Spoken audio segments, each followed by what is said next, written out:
Hello, Wiley High School. I'm David, and this is iPatch News.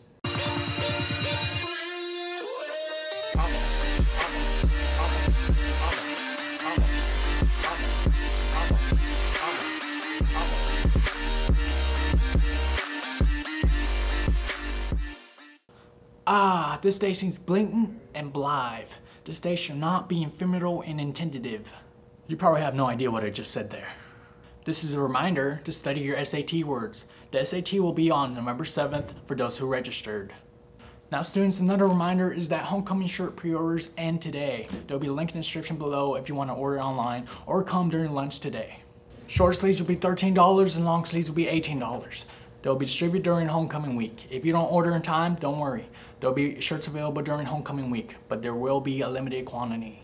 Those prices will be $15 for short sleeves and $20 for long sleeves.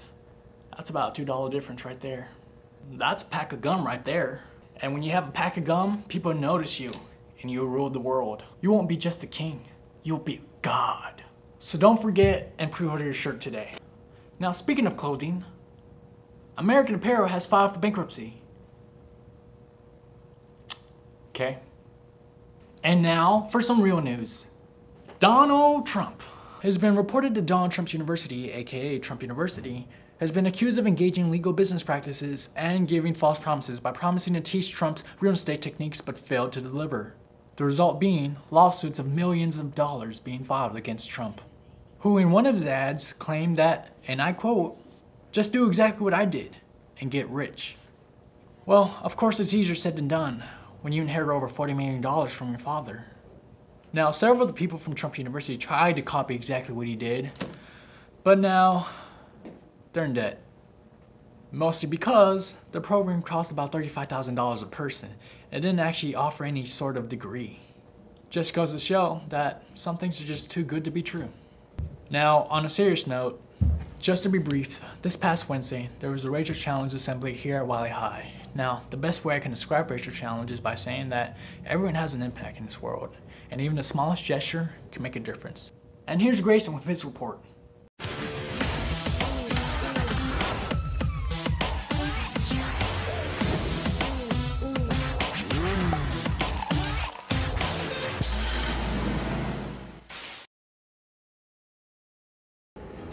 Hi, welcome to 107. This is AP English, English 3, and most importantly, the yearbook.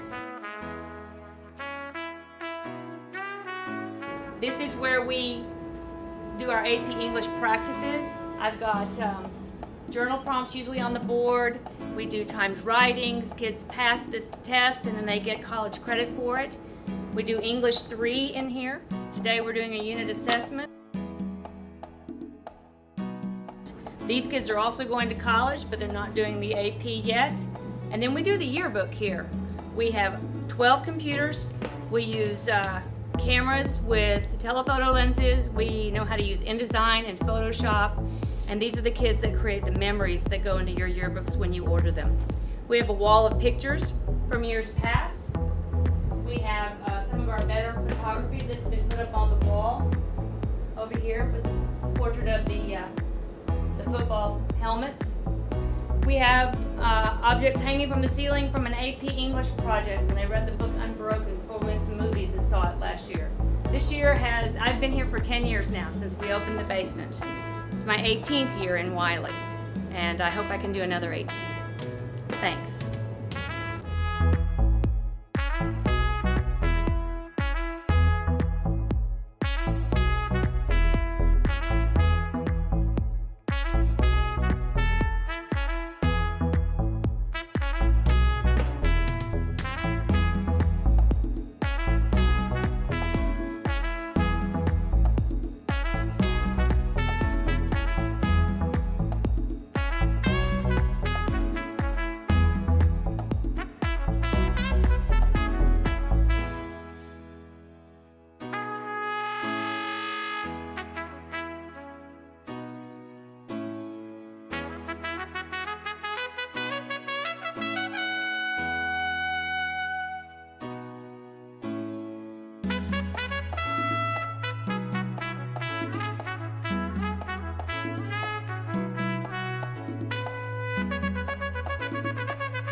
And now we have Lori interviewing Miss Black.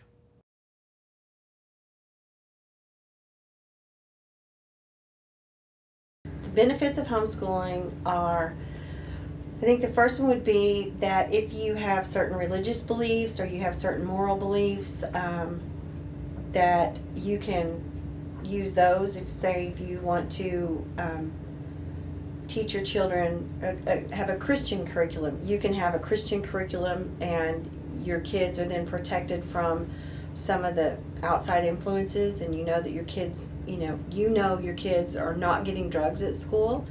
You know that they're not being influenced by kids who might have opposite opinions, or even teachers who have opposite opinions. I think the biggest problem with homeschooling is if a student is homeschooled 2 years or 3 years, and the parents have not chosen to use a TEA, Texas Education Agency approved curriculum, that child has to start over. None of the homeschool credits will count at all. We encounter that all the time. So a kid who thinks they're a junior comes into public school and they start over as a freshman. There's also something we have here in Wiley called Wiley Prep, and Wiley Prep does it what they call a university style, and so you do some of it at home, and then they meet on certain days for some of the more difficult classes like the upper level science and mathematics, so that they can have a real certified teacher teach those at a high enough level for them to go to college, and they also get some socialization, so it's kind of half homeschool, half private school. One thing that would be really difficult for them to be able to do would be some of our CTE courses, like getting to work in our restaurant, the Pirate Cove, the welding, the engineering classes, the pre-law classes. They can do experiences, but what they're getting in their CTE classes, it's pretty good training. And for instance, especially the education one, we have the practicums, the nursing.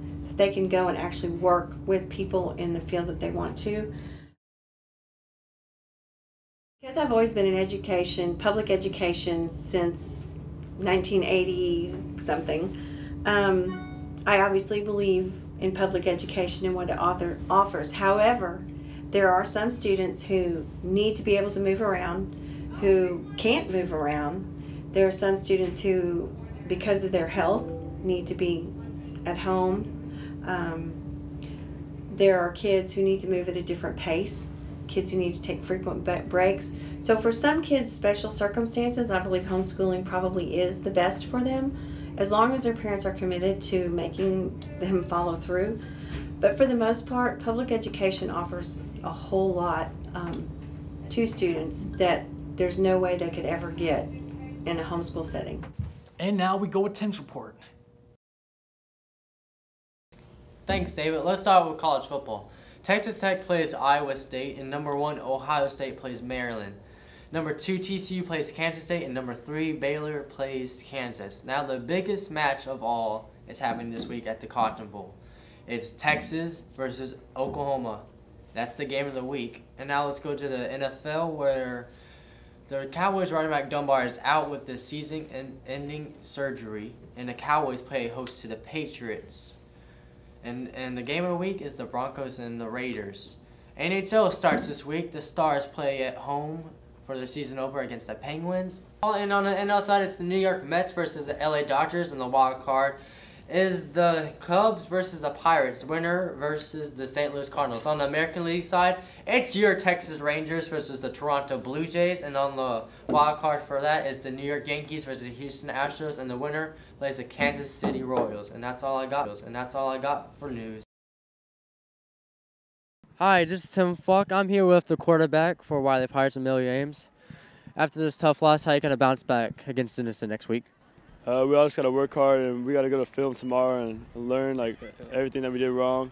We did some good things out here, but we got a lot of things to work on, and we just got to improve in those and just keep working hard at practice and get things right. All right, thank you, Emilio. I'm Tim Falk. After a 56-28 loss to the East, back to you in the studio. Well, it looks like that's all for today, Pirates. We see you guys next time.